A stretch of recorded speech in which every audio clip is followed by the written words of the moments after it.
Assalamualaikum warahmatullahi wabarakatuh.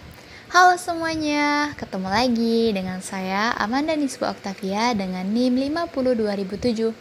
Nah, pada pembahasan kali ini kita akan membahas buku siswa, buku guru, silabus, dan RPP. Yuk langsung saja. Nah, pada pembahasan pertama kita akan membahas buku siswa. Nah, buku siswa itu merupakan buku sumber belajar bagi siswa atau peserta didik. Pada setiap bab dilengkapi dengan peta konsep, pengantar, bagian kegiatan siswa baik eksperimen maupun non-eksperimen atau diskusi, latihan soal, rangkuman, evaluasi, dan tugas bagi peserta didik. Buku siswa berbasis kegiatan sehingga memungkinkan bagi para siswa dan guru untuk melengkapi materi dari berbagai sumber.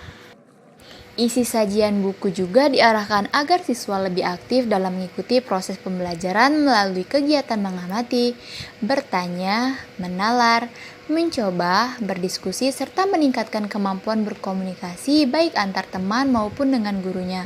Melalui kegiatan-kegiatan tersebut diharapkan dapat menumbuhkan motivasi, rasa keingintahuan, inisiatif, dan kreativitas peserta didik. Dan selanjutnya, di buku siswa juga terdapat peran dan fungsi yang dapat dirinci sebagai berikut. Yang pertama, panduan bagi siswa dalam melaksanakan kegiatan pembelajaran. Nah, setiap subtema pada masing-masing buku memiliki beberapa pembelajaran sesuai dengan tema yang dibahas, terdiri dari berbagai kegiatan yang harus dilakukan oleh siswa. Yang kedua yaitu penghubung antar guru, sekolah, dan orang tua. Pada setiap pembelajaran, ada bagian yang harus dikerjakan oleh orang tua dalam rangka membimbing anak untuk melakukan kegiatan pembelajaran di rumah. Yang ketiga yaitu lembar kerja siswa. Buku siswa dapat berfungsi sebagai lembar kerja siswa, misalnya pada buku siswa kelas 1, tema 1, diriku, pada halaman 6 terdapat kegiatan Ayo Berlatih. Dan yang terakhir yaitu hasil kerja siswa dapat dimanfaatkan dalam penilaian. Di dalam buku siswa terdapat halaman-halaman berisi format yang dapat digunakan sebagai lembar kerja untuk dihimpun sebagai bahan portofolio yang dapat dijadikan sumber penilaian hasil pembelajaran. Dan pembahasan kita selanjutnya yaitu buku guru. Buku guru merupakan pedoman bagi guru dalam melaksanakan pembelajaran yang meliputi persiapan, pelaksanaan, dan penilaian serta pedoman penggunaan buku siswa. Buku guru juga terdiri dari dua bagian. Yang pertama yaitu petunjuk umum pembelajaran dan yang kedua petunjuk khusus pelaksanaan pembelajaran pada setiap bab sesuai dengan buku siswa. Buku guru dan buku siswa merupakan salah satu sarana implementasi kurikulum tahun 2013 dalam pembelajaran. Di dalam buku guru juga terdapat 1. Pengalaman belajar yang bermakna untuk membangun sikap dan perilaku positif, penguasaan konsep, keterampilan berpikir saintifik, berpikir tingkat tinggi, kemampuan menyelesaikan masalah, inquiry, dan kreativitas dan pribadi reflektif. Yang kedua, berbagai teknik penilaian peserta didik. Dan yang ketiga, informasi yang menjadi acuan kegiatan remedial dan pengayaan. Yang keempat, kegiatan interaksi guru dan orang tua, yang memberikan kesempatan kepada orang tua untuk ikut berpartisipasi aktif melalui kegiatan belajar peserta didik di rumah. Dan yang terakhir, yaitu petunjuk penggunaan buku peserta didik. Menurut Kementerian Pendidikan dan Kebudayaan Republik Indonesia, fungsi guru terbagi menjadi 3. Yang pertama yaitu sebagai petunjuk penggunaan buku siswa, yang kedua sebagai acuan kegiatan pembelajaran di kelas, dan yang terakhir yaitu penjelasan tentang metode dan pendekatan pembelajaran yang digunakan dalam proses pembelajaran. Nah, pembahasan selanjutnya kita membahas tentang silabus. Nah, silabus adalah rencana pembelajaran pada suatu atau kelompok mata pelajaran atau tema tertentu yang mencakup standar kompetensi, kompetensi dasar, materi pokok atau pembelajaran, kegiatan pembelajaran, indikator pencapaian kompetensi untuk penilaian, alokasi waktu dan sumber belajar.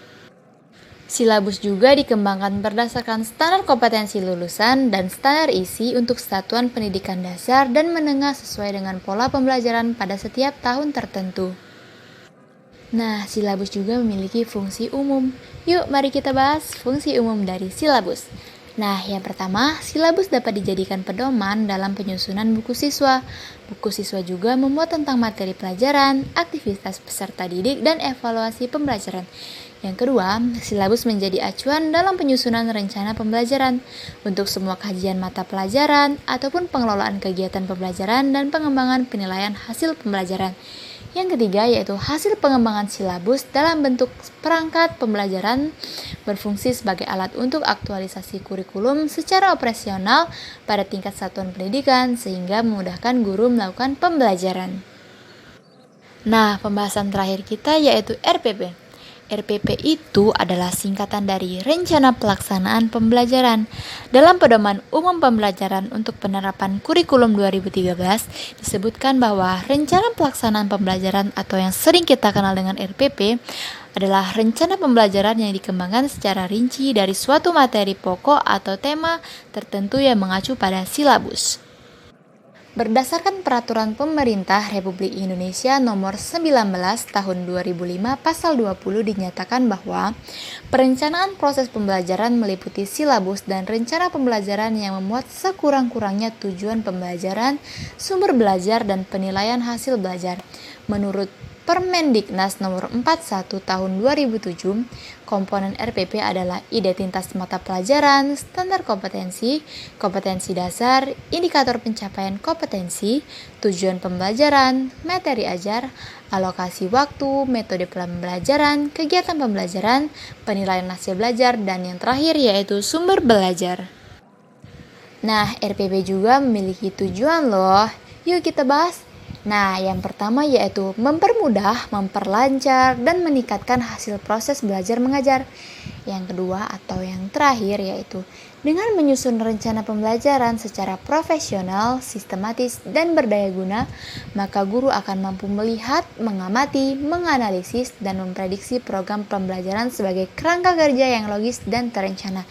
Dan yang terakhir yaitu ada fungsi rencana pembelajaran adalah sebagai acuan bagi guru untuk melaksanakan kegiatan belajar mengajar agar lebih terarah dan berjalan secara efektif dan efisien.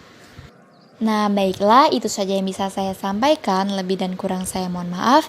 Sampai ketemu di materi selanjutnya ya. Wassalamualaikum warahmatullahi wabarakatuh.